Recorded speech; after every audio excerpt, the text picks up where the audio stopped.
A editora Plug-me apresenta O Pequeno Príncipe, de Antoine Saint-Exupéry, um livro original da editora Agir. Leitura Tiago Fragoso.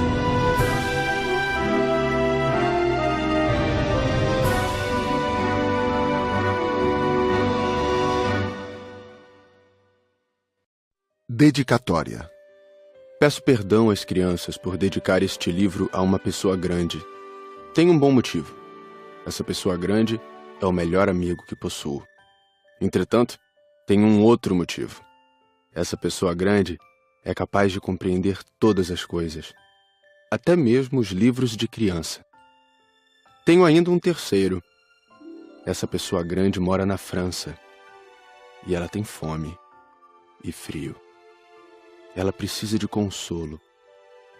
Se todos esses motivos não bastam, eu dedico então este livro à criança que essa pessoa grande já foi. Todas as pessoas grandes foram um dia crianças, mas poucas se lembram disso. Corrijo, portanto, a dedicatória. A Léon Vert, quando ele era criança.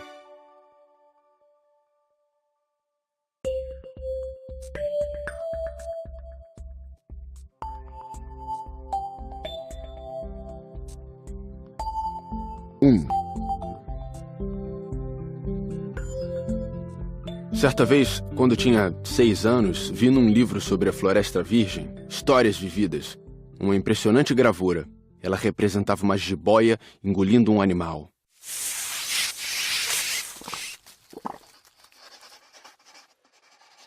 Dizia o livro: as jiboias engolem sem mastigar a presa inteira.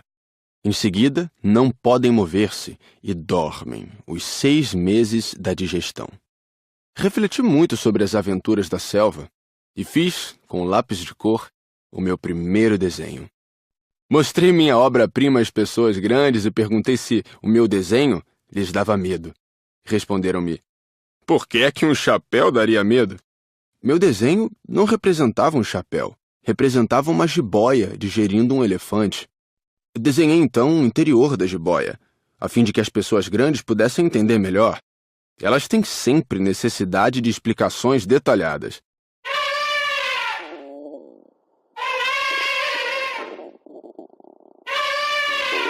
As pessoas grandes aconselharam-me a deixar de lado os desenhos de jiboias, abertas ou fechadas, e a dedicar-me de preferência à geografia, à história, à matemática, à gramática.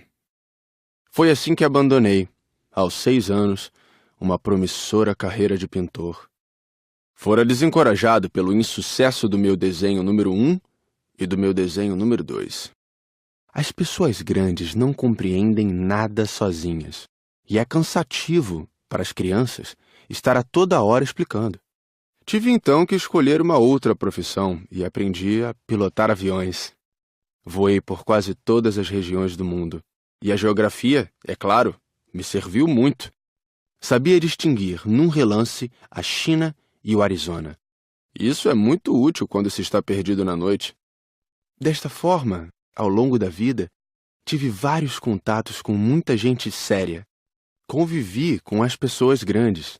Vi-as bem de perto. Isso não melhorou muito a minha antiga opinião. Quando encontrava uma que me parecia um pouco esclarecida, fazia a experiência do meu desenho número 1, que sempre conservei comigo. Eu queria saber se ela era, na verdade, uma pessoa inteligente. Mas a resposta era sempre a mesma. É um chapéu.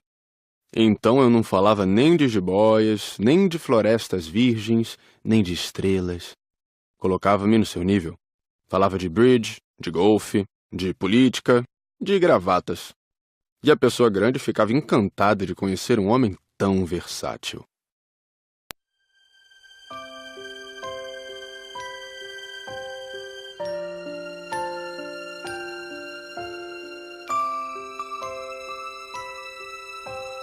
Dois.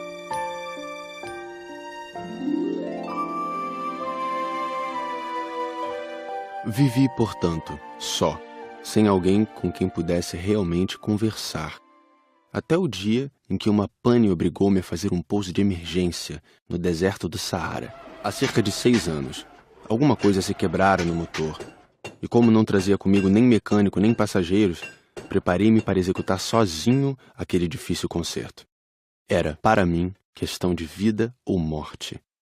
A água que eu tinha para beber só dava para 8 dias.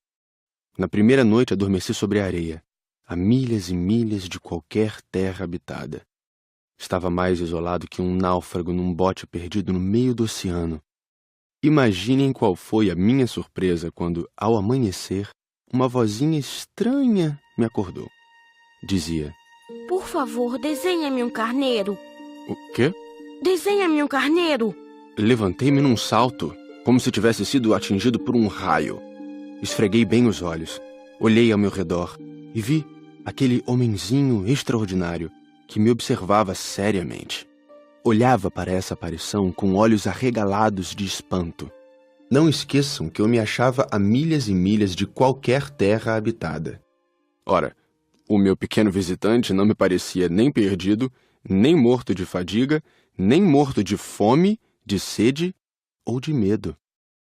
Não tinha absolutamente a aparência de uma criança perdida no deserto, a milhas e milhas de qualquer região habitada. Quando consegui finalmente falar, perguntei-lhe: Mas que fazes aqui? E ele repetiu então, lentamente, como se estivesse dizendo algo muito sério: Por favor, desenha-me um carneiro. Quando o mistério é impressionante demais, a gente não ousa desobedecer. Por mais absurdo que aquilo me parecesse, a milhas e milhas de todos os lugares habitados e em perigo de vida, tirei do bolso uma folha de papel e uma caneta. Mas lembrei-me, então, que eu havia estudado principalmente geografia, história, matemática e gramática, e disse ao pequeno visitante, um pouco mal-humorado, que eu não sabia desenhar. Respondeu-me: Não tem importância. Desenha-me um carneiro. Como jamais houvesse desenhado um carneiro, refiz para ele um dos 2 únicos desenhos que sabia, o da jiboia fechada. E fiquei surpreso de ouvir o garoto replicar: Não, não. Eu não quero um elefante numa jiboia. A jiboia é perigosa e o elefante toma muito espaço. Tudo é pequeno onde eu moro. Preciso é de um carneiro. Desenha-me um carneiro. Então eu desenhei.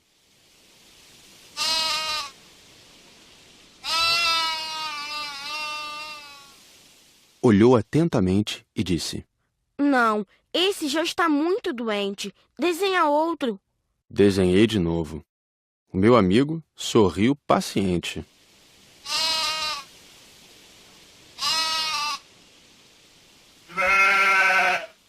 Bem vês que isto não é um carneiro, é um bode. Olha os chifres. Fiz mais uma vez o desenho, mas ele foi recusado como os anteriores.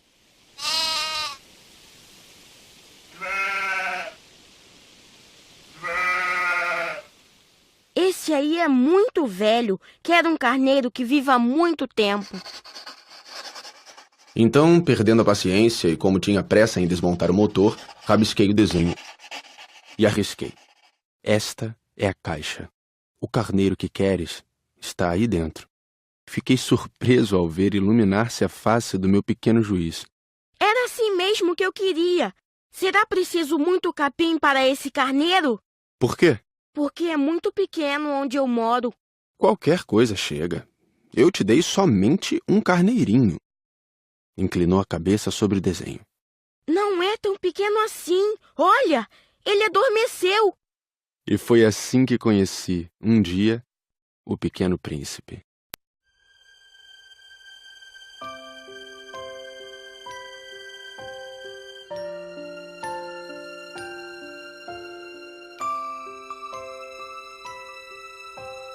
Três.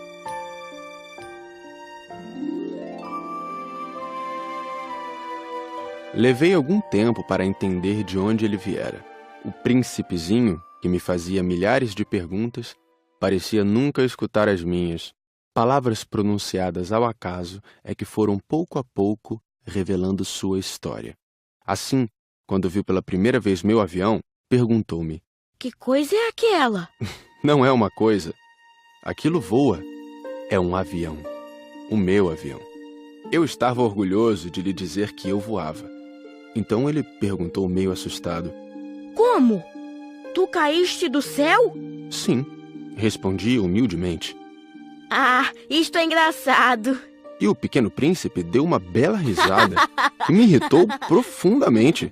Gosto que levem a sério as minhas desgraças. Em seguida acrescentou. Então tu também vens do céu. De que planeta tu és?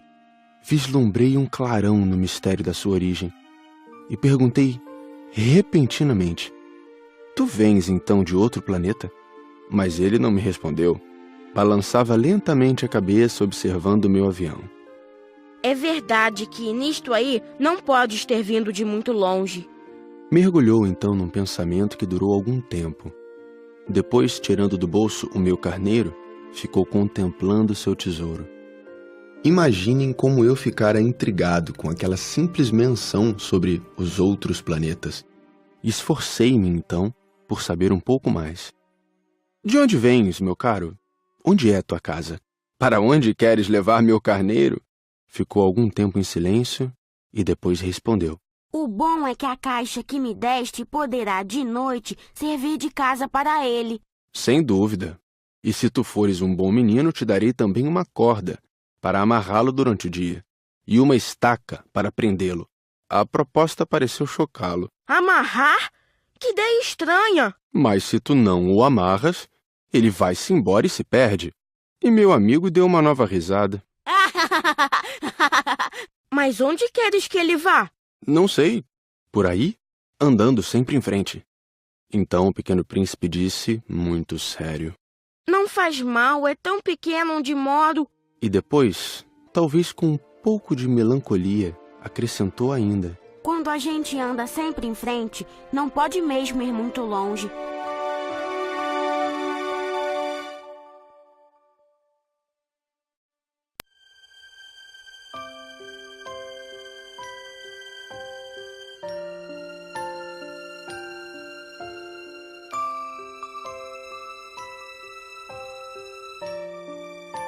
Quatro. Eu aprendera assim uma segunda coisa, importantíssima. O seu planeta de origem era pouco maior que uma casa. Para mim, isso não era surpresa. Eu sabia que além dos grandes planetas, Terra, Júpiter, Marte ou Vênus, aos quais se deram nomes, há centenas e centenas de outros, por vezes tão pequenos que mal se veem no telescópio. Quando um astrônomo descobre um deles, dá-lhe por nome um número. Chama-o, por exemplo, asteroide 325. Tenho sérias razões para supor que o planeta de onde viera o príncipe era o asteroide B612. Esse asteroide só foi visto uma vez ao telescópio, em 1909, por um astrônomo turco. Ele fizera na época uma grande demonstração da sua descoberta, num congresso internacional de astronomia. Mas ninguém lhe dera crédito, por causa das roupas típicas que usava. As pessoas grandes são assim.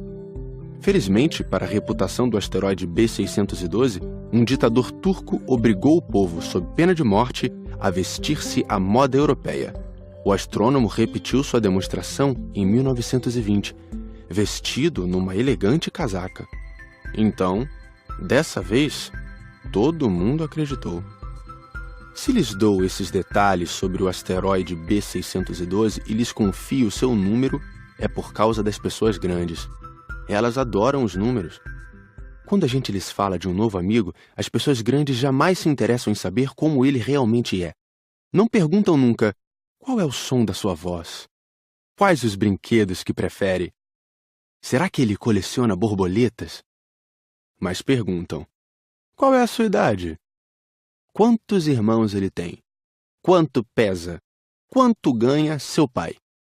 Somente assim é que elas julgam conhecê-lo. Se dizemos às pessoas grandes, vi uma bela casa de tijolos cor-de-rosa, gerânios na janela, pombas no telhado, elas não conseguem de modo algum fazer uma ideia da casa. É preciso dizer-lhes, vi uma casa de 600 mil reais. Então elas exclamam, que beleza!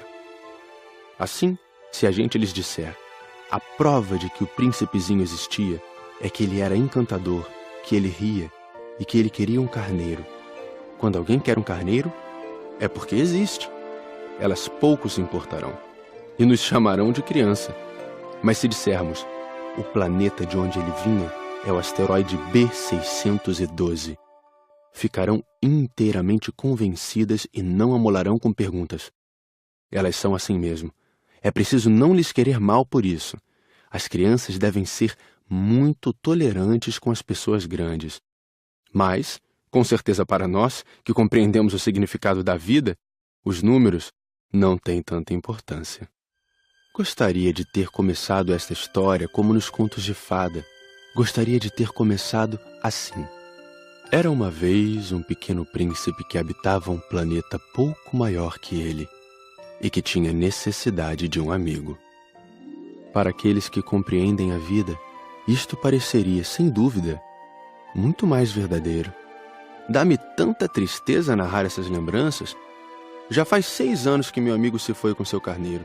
Se tento descrevê-lo aqui, é justamente porque não quero esquecê-lo. É triste esquecer um amigo. Nem todo mundo tem amigo. E eu corro o risco de ficar como as pessoas grandes que só se interessam por números. Foi por isso que comprei um estojo de aquarelas e alguns lápis. É difícil voltar a desenhar na minha idade, principalmente quando não se fez outra tentativa além das jiboias fechadas e abertas aos 6 anos. Experimentarei, é claro, fazer os retratos mais parecidos que puder. Mas não tenho muita certeza de conseguir. Um desenho parece passável, outro já é inteiramente diferente. Engano-me também no tamanho. Ora o príncipezinho está muito grande, ora pequeno demais. Hesito também quanto à cor do seu traje. Vou arriscando então aqui e ali. Provavelmente esquecerei detalhes dos mais importantes. Peço que me perdoem. Meu amigo nunca dava explicações. Julgava-me talvez semelhante a ele. Mas, infelizmente, não sei ver carneiro através de caixa. Talvez eu seja um pouco como as pessoas grandes. Devo ter envelhecido.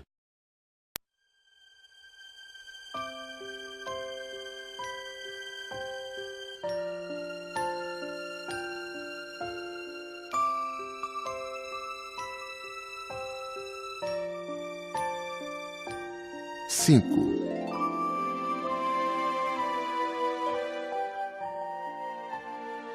A cada dia eu ficava sabendo mais alguma coisa do seu planeta, da partida, da viagem. Mas isso devagarinho, ao acaso das informações colhidas de suas observações. Foi assim que vim a conhecer, no 3º dia, o drama dos baobás.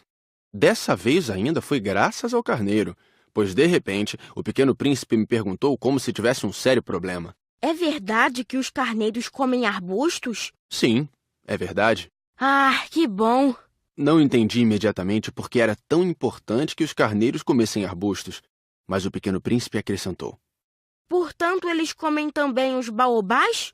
Expliquei ao príncipezinho que os baobás não são arbustos, mas árvores grandes como igrejas, e que, mesmo que ele levasse consigo toda uma manada de elefantes, eles não chegariam a destruir um único baobá.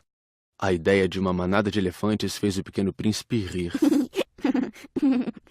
Seria preciso colocar um em cima do outro.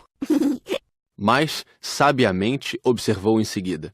Os baobás, antes de crescer, são pequenos. É verdade.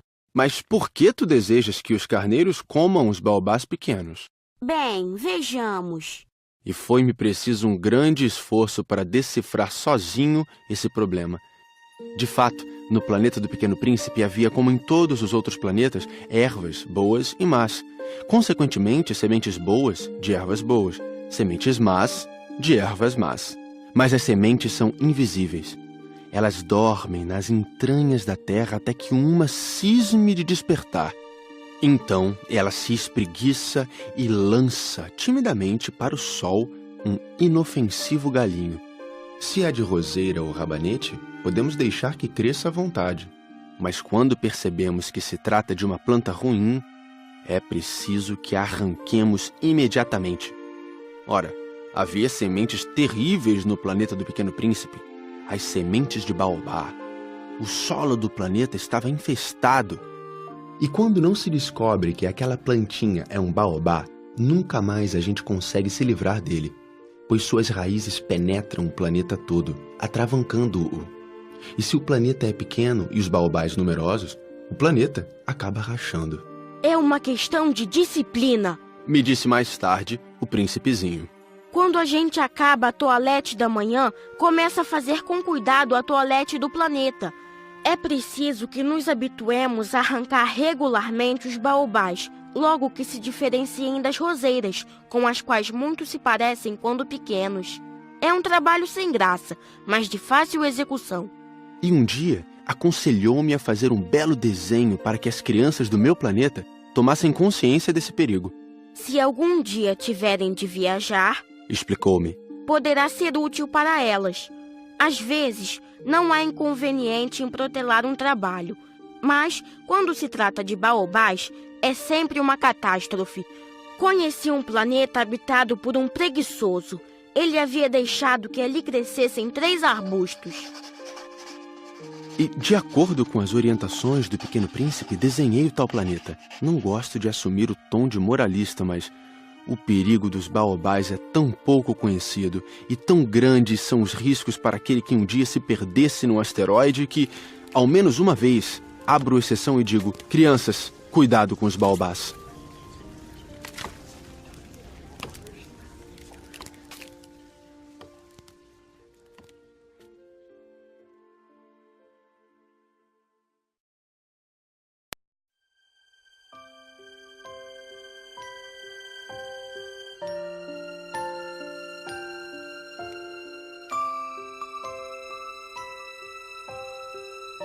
Seis. Ah, Pequeno Príncipe, assim eu comecei a compreender pouco a pouco os segredos da tua triste vidinha. Durante muito tempo não tiveste outra distração a não ser a doçura do pôr do sol. Aprendi esse novo detalhe quando me disseste, na manhã do 4º dia: Gosto muito de pôr do sol. Vamos ver um. mas é preciso esperar. Esperar o quê? Esperar que o sol se ponha. Tu fizeste um ar de surpresa e logo depois riste de ti mesmo. Disseste-me: Eu sempre imagino estar em casa. de fato, quando é meio-dia nos Estados Unidos, o sol, todo mundo sabe, está se pondo na França. Bastaria poder ir à França num minuto para assistir ao pôr do sol. Infelizmente, a França é longe demais, mas no teu pequeno planeta, bastava apenas recuar um pouco a cadeira. E assim, contemplavas o crepúsculo todas as vezes que desejavas. Um dia, eu vi o sol se pôr 43 vezes. E logo depois acrescentaste: Quando a gente está muito triste, gosta de admirar o pôr do sol. estavas tão triste assim no dia em que contemplaste os 43? Mas o príncipezinho não respondeu.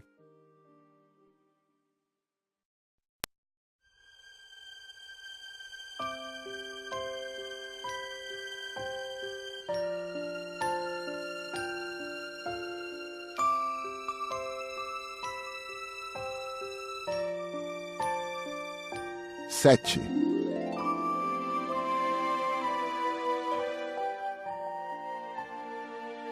No 5º dia, sempre graças ao carneiro, um segredo da vida do Pequeno Príncipe foi-me revelado. Perguntou-me sem rodeios, como se fora o resultado de uma longa reflexão. Um carneiro, se come arbusto, come também as flores? Um carneiro come tudo o que encontra. Mesmo as flores que tenham espinhos? Sim, mesmo as que tem. Então, para que servem os espinhos? Eu não sabia. Estava ocupadíssimo naquele instante, tentando desatarrachar do motor um parafuso muito apertado. Estava bastante preocupado, pois minha pane estava começando a parecer muito grave e a água que tinha para beber era tão pouca que eu temia o pior. Para que servem os espinhos? O Pequeno Príncipe jamais renunciava a uma pergunta uma vez que a tivesse feito. Mas eu estava irritado com o parafuso e respondi qualquer coisa. Espinhos não servem para nada, são pura maldade das flores. Ah, Mas, após um silêncio, ele me disse com uma espécie de rancor: não acredito. As flores são fracas, ingênuas. Defendem-se como podem. Elas se julgam poderosas com seus espinhos. Não respondi. Naquele instante eu pensava, se esse parafuso não afrouxar, vou fazê-lo soltar com uma martelada. O príncipezinho perturbou de novo meus pensamentos. E tu pensas então que as flores... Ora, eu não penso nada. Eu respondi qualquer coisa. Eu só me ocupo com coisas sérias. Ele me olhou surpreso. Coisas sérias?